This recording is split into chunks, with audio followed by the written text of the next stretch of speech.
माशाल्लाह ये देखें, मज़ेदार बेसन और कोकोनट की बर्फ़ी कितनी प्यारी बनी है माशाल्लाह।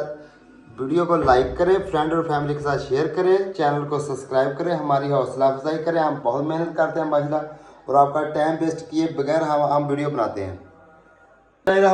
अस्सलाम वालेकुम। आज हम बनाएंगे उंगलियों से चाटने वाली बर्फ़ी, बेसन की बर्फ़ी। बेसन की बर्फ़ी बनाने के लिए सबसे पहले हमने हाफ कप पानी का ले लेना, यानी कि 150 ग्राम पानी डाल देंगे सबसे पहले। और फिर हम इसमें 400 ग्राम शुगर ऐड कर देंगे। आधा किलो बेसन की हमने बर्फ़ी बनानी है। सबसे पहले हम चस पका लेंगे। चस नहीं होती जो तार वाली शुगर की, ये पकाएंगे सबसे पहले। तकरीबन 4 से 5 मिनट के लिए हमने पकाना है शुगर को। मिलते हैं 4 और 5 मिनट के बाद। और जब हम चस पकाएंगे उसमें हम 2 से 3 इलायचियों के बीज डाल देंगे खुशबू के लिए। सिर्फ खुशबू के लिए इलायची के बीज डालेंगे। 400 रुपये में हमारी बेसन की बर्फ़ी 1 किलो रेडी होगी। 400 रुपये में बेसन की बर्फ़ी 1 किलो, वो भी 1 नंबर, कोई केमिकल नहीं। आप उंगलियों पे चाटने में मजबूर हो जाएंगे। 4 मिनट हो गए ऑलरेडी। ये देखिए हमारी शुगर ऑलरेडी तकरीबन 90% रेडी हो गई है। चलो 5 मिनट के अंदर शुगर हमारी रेडी हो गई। ये देख लें, शुगर की चेकिंग ऐसे भी कर सकते हैं, जिनके तुबका तुबका ऐसे करके जब गिर जाए शुगर आपकी रेडी है। और शुगर को हाथ की मदद से ऐसे भी दे देखें, ऐसे तार बन जाते तार। शुगर को नीचे उतारेंगे और उसको बेसन रेडी करेंगे। सबसे पहले इसको चढ़ा रहे चूल्हे पे। कढ़ाई में हमने सिर्फ 100 ग्राम देसी घी ऐड करेंगे। ये देखें, देसी घी में हम बनाएंगे, चाहे आप डालडा घी में बना लें, चाहे आप ऑयल में बना लें। हम देसी घी में बनाएंगे।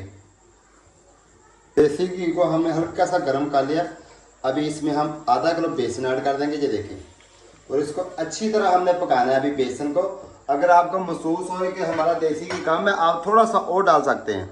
5 मिनट हमने बेसन पकाया, ये देख लें। जब इस तरीके से आपका बेसन हो जाए ना, तो फिर हम इसमें शुगर ऐड कर देंगे। सिर्फ 5 मिनट आपने बेसन को पकाना है। अभी हम शुगर ऐड करेंगे। ये देखिए, ऐसे करके आराम आराम से ऐसे करके मिक्स भी करते रहेंगे। ये देखें शुगर को। बेसन की बर्फ़ी बहुत ही मज़ेदार बनने वाली है। शुगर हमने ऐड कर लिया। अच्छी तरह अभी शुगर को मिक्स कर लेंगे। ये देखें कितनी प्यारी बर्फ़ी बनी है। ये देखें, और सिर्फ 1 से 2 मिनट और पकाएंगे और बर्फ़ी हमारी रेडी। 2 मिनट हमने पका लिया, बर्फ़ी हमारी रेडी हो गई। अभी हम आपको डिश आउट करके दिखाते हैं, फिर हम आप इसकी कटाई करेंगे। ये देखें, ट्रे को हमने नीचे घी लगा के बादाम और क्रश किया हुआ कोकोनट डाल लिया। थोड़ा सा कोकोनट और बादाम हमने बर्फ़ी में भी ऐड कर लिया है। और अभी हम बर्फ़ी को इसमें ऐड करेंगे ट्रे में, और हाथ की मदद से इसको ये देखें ऐसे करके ट्रे में ऐड करेंगे। हल्का हल्का सा, ये देखें ऐसे करके, क्योंकि खूबसूरती के लिए हमने ट्रे में कोकोनट और आलमंड ऐड कर लिया। बर्फ़ी में भी कोकोनट आलमंड ऐड कर लिया, सिर्फ खूबसूरती के लिए, जैसे हलवाई करते हैं, मिठाई स्वीट्स वाली शॉप पे होता है। माशाल्लाह बहुत ही प्यारी बर्फ़ी, बहुत ही टेस्टफुल बनी है। आप भी अपने किचन में लाल भी बनाएं। इसको भी ऊपर से हाथ की मदद से प्रेस कर लेंगे। बेसन की बर्फ़ी को हमने अच्छी तरह प्रेस कर लिया। अभी इसको रूम टेम्परेचर पे लेकर आएंगे, फिर आपसे मिलते हैं कि ये कैसी निकलती है। माशाल्लाह बर्फ़ी को हमने ट्रे से बाहर निकाल लिया। अभी हम इसकी कटाई करेंगे, फिर दिखाते हैं आपको कटाई करके ये कैसी बनी। देखिए ऐसे करके हम कटाई कर रहे हैं। अभी आपको डिश में लगा कर दिखाएंगे ये कितनी प्यारी लग रही है।